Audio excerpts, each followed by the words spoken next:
goodness, what is up, everybody? How are you guys doing? Oh, man. I'm just starting to feel a little better now. It was a rough weekend. It was Yom Kippur. I'm Jewish. I do the fasting thing, ish. It never really goes well for me. At 9 in the morning, I messed up almost immediately. I had a cup of coffee just because I decided that I was just too cranky to atone for anything. It just wasn't working. Then at 3 p.m., I decided that it was time to have like a late lunch because I decided that God doesn't exist.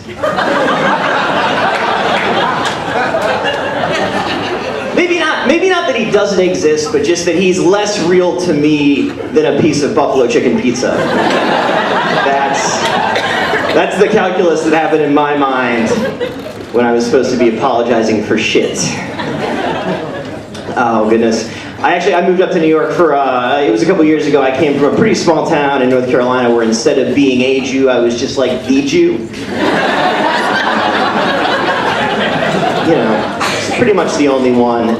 I tell that to people now. I say, well, it must be great to be in New York. You're part of like a big Jewish community with a rich history.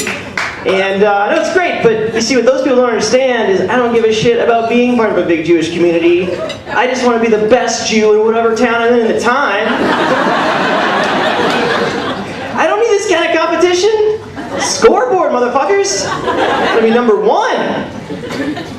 There's just there are Jews here doing things that people don't even attempt in other parts of the country. I saw a Jew dunk a basketball 3 weeks ago. I've seen Jews dating like non-Jewish, non-Asian women, just like off the charts stuff. It's crazy.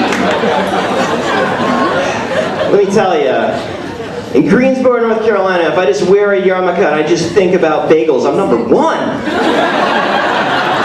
Wrecking it. There's been some interesting stuff going on in the city lately, some political stuff that I want to talk about. We found out this week that Anthony Weiner is definitely not going to be mayor. That's good, because we have not forgiven him for like a damn thing, but he has been apologizing just all the fucking time. All the fucking time.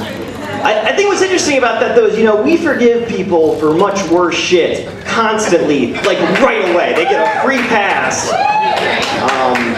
I'm thinking of one of my favorite people, specifically Mr. R. Kelly. That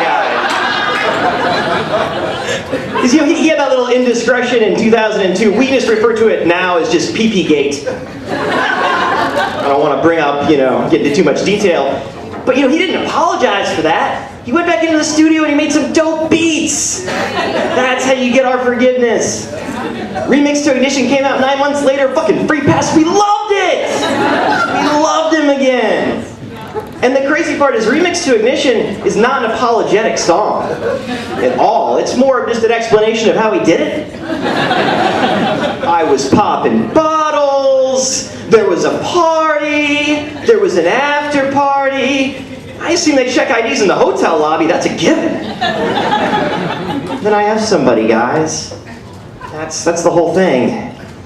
Another really great thing that happened this past week too is we finally shut down Stop and Frisk, which I think is also it's a great thing for the city. It's a great development.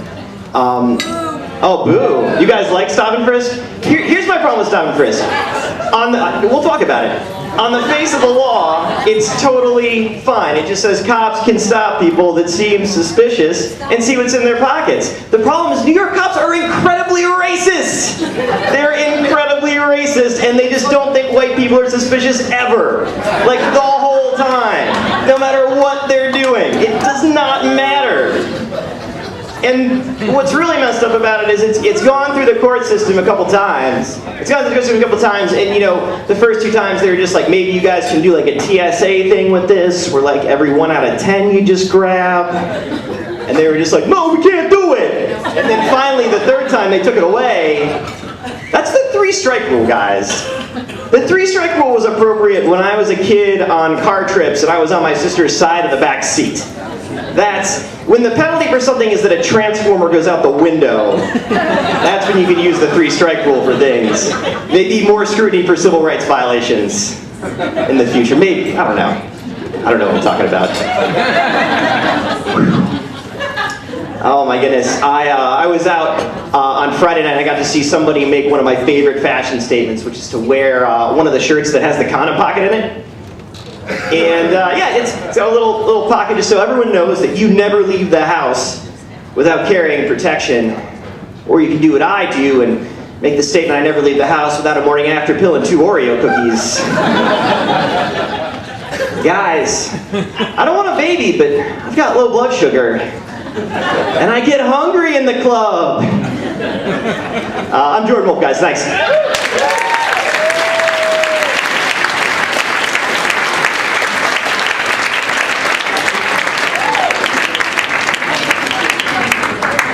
Jordan Wolf, everybody, let him hear it. Let him hear it.